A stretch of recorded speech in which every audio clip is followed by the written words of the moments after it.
안녕하세요, 슬림농원입니다. 오늘은 거름을 주는 시기와 방법, 주의사항에 대해서 알아보도록 하겠습니다.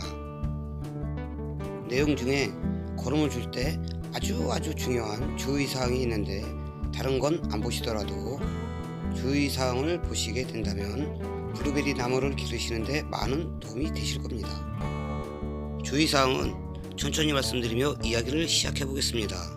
사람들은 숟가락을 이용해 입으로 밥을 먹지만 나무나 식물들은 물을 이용해 뿌리로 밥을, 거름을 먹습니다. 좋은 거름을 아무리 많이 주더라도 비를 맞지 않거나 물을 주지 않으면 물에 거름이 녹아 뿌리로 가지 않기 때문에 블루베리 나무나 식물들은 밥을 먹을 수 없게 되는 것입니다. 거름을 주려면 어떤 거름이 있는지를 먼저 알아야 하겠죠.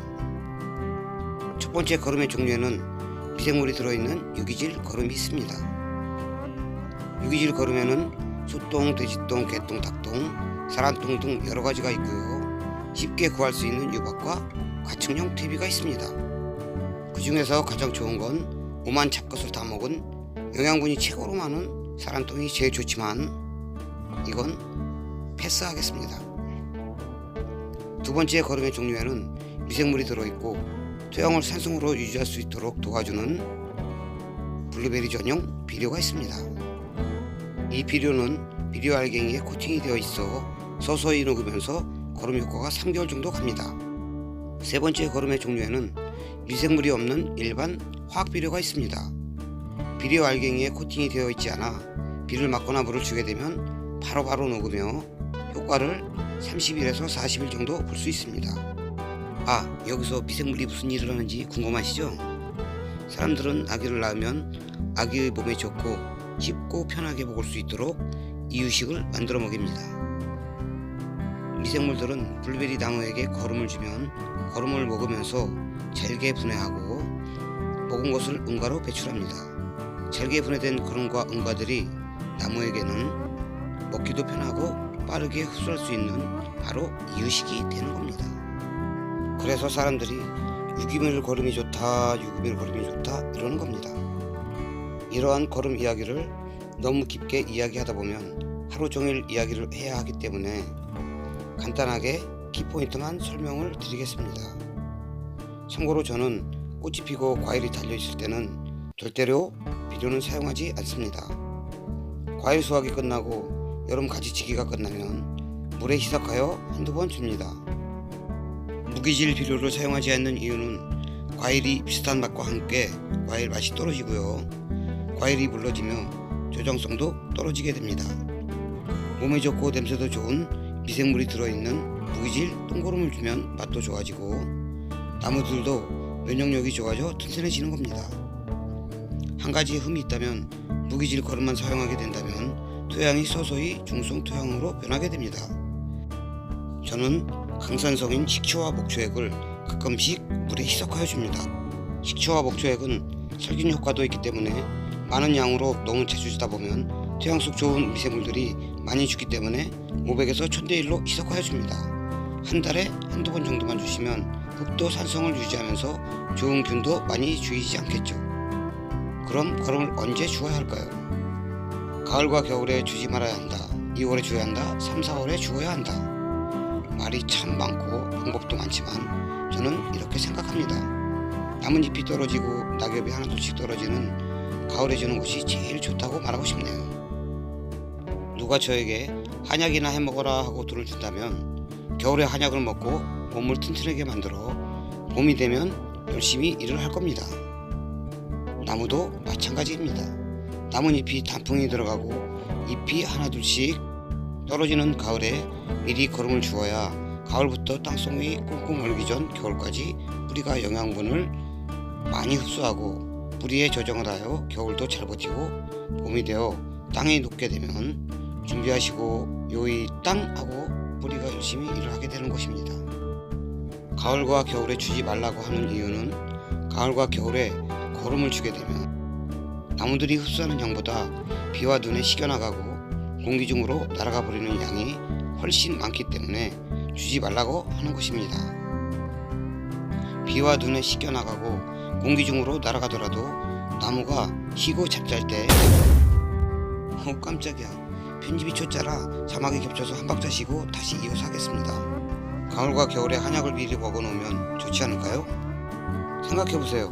가을과 겨울에 미리 밥을 많이 먹고 몸을 좋게 만들어 놓은 나무가 있고, 가을과 겨울에는 피죽도 못 먹고 봄에 거름을 주어 봄에 밥을 먹기 시작하는 나무가 있습니다. 이 두 나무가 달리기 시합을 한다고 생각해보세요. 가을과 겨울에 미리 밥을 먹고 달릴 준비를 한 나무랑 봄이 되어 밥을 먹으면서 달리기를 하는 나무랑 누가 더 빠르겠습니까? 저는 이러한 이유 때문에 가을에 거름을 주고 봄에도 조금 주면서 나무를 키웁니다. 이러한 거름들은 한 번에 많은 양을 주는 것보다 가을에서 봄까지 조금씩 나눠주다가 5에서 6월달 정도에 끊어버리고 가을에 단풍이 들고 나뭇잎이 떨어지며 겨울잠 준비를 하는 가을에 다시 주는 것이 좋습니다. 이유는 여름이 지나고 가을이 지날 때에도 거름기가 많으면 나무가 늦게까지 성장하게 되며 8월 중반 이후에도 새로운 가지들이 많이 나오게 됩니다. 새로 나온 가지들은 겨울이 오기 전까지 꽃눈 형성도 되지 않고 나무로 굳어지지 않기 때문에 냉해를 입어 늦게 나온 가지들은 과일도 안 열리고 삽목도 할 수 없는 쓸데없는 가지가 되는 것입니다. 여름에서 초가을 나뭇잎이 떨어지기 전까지 거름을 주고 싶다면 거름 성분이 흙에 오래 남아있지 않도록 무기질이든 유기질이든 물에 녹여 희석하여 주시면 됩니다. 이 밖에도 질소질은 봄에, 인산가리 성분은 꽃이 피고 과일이 달렸을 때, 칼슘은 언제 등등이 많지만 시간상 줄이고 가장 중요한 주의사항을 알려드리겠습니다. 지금까지 이야기한 것은 아하 이렇게 하는구나 하면 되는 거고요. 많이 중요한 것은 아닙니다. 지금부터는 거름을 줄 때 아주 중요한 주의사항을 알려드리겠습니다. 블루베리의 뿌리는 뿌리들이 위로 몰려있고 뿌리들이 아주 약한 청원성입니다. 흙을 살짝 긁어보면 실뿌리들이 위로 많이 올라와 있는 것을 볼 수 있을 겁니다. 주의사항 첫 번째는 거름을 줄 때는 많은 양을 두껍게 겹쳐주면 안되고요. 이렇게 두껍게 뭉쳐서 주시면 절대 안됩니다. 거름들이 뭉치고 겹치지 않도록 조금씩 여러 번에 나누어 주셔야 됩니다. 많은 양의 거름을 두껍게 겹쳐서 주었을 때 비가 오거나 물을 주게 되면 농도가 아주 진한 거름이 뿌리로 흡수가 되겠죠. 그렇게 되면 약한 실뿌리들이 녹아버려 성장이 멈추고 꽃과 과일도 떨어지고 심하면 나무가 죽게 됩니다. 거름의 과다 사용이나 거름을 잘못 주어 뿌리가 다치게 되면 사진처럼 꽃과 과일이 보라색으로 변하게 됩니다. 피해가 약하면 바로 거름을 제거하고 거름기를 물로 씻어내는 방법이 있고, 피해 정도가 심해 꽃과 과일이 보라색으로 많이 변해가면 나뭇가지를 잘라주고 상태가 심하다면 분갈이를 해주어야 나무만이라도 살릴 수 있습니다. 나뭇가지를 이렇게 몽땅발이를 해야 하는 이유는 나무가 필요로 하는 물의 양이 10개인데 뿌리가 녹아서 5개밖에 먹지 못하면 나무가 힘들어하고 뿌리에 과부하가 걸려 꽃과 과일이 떨어지고 나무가 죽기 때문에 뿌리가 먹을 수 있는 물의 양 5개와 나무가 필요한 물의 양 5개가 될 수 있도록 밸런스를 맞춰 뿌리의 힘을 덜어주고 나무를 살리기 위해서입니다. 거름을 주실 때 두껍게 겹쳐서 주시면 안되고요. 코팅이 안된 화학비료는 아주 독하기 때문에 되도록이면 주지 마시고, 만일 주시게 된다면 뿌리를 피해 조금씩 주시고 물을 물에 녹여 500대 1 이상 물에 희석하여 주시면 됩니다.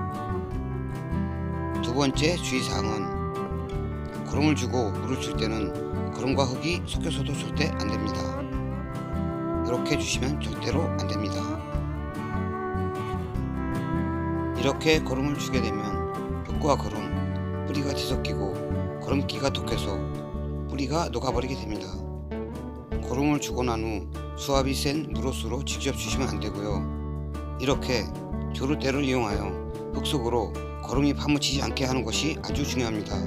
유기질 거름은 최소한 1년 이상 묵혀야 발효가 되고 독성이 약해진 완숙 거름이 되는 것입니다.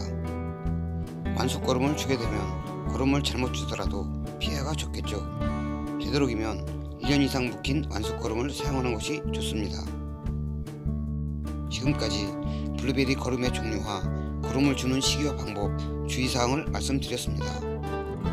블루베리를 키우시는데 조금이라도 도움이 되셨으면 좋겠네요.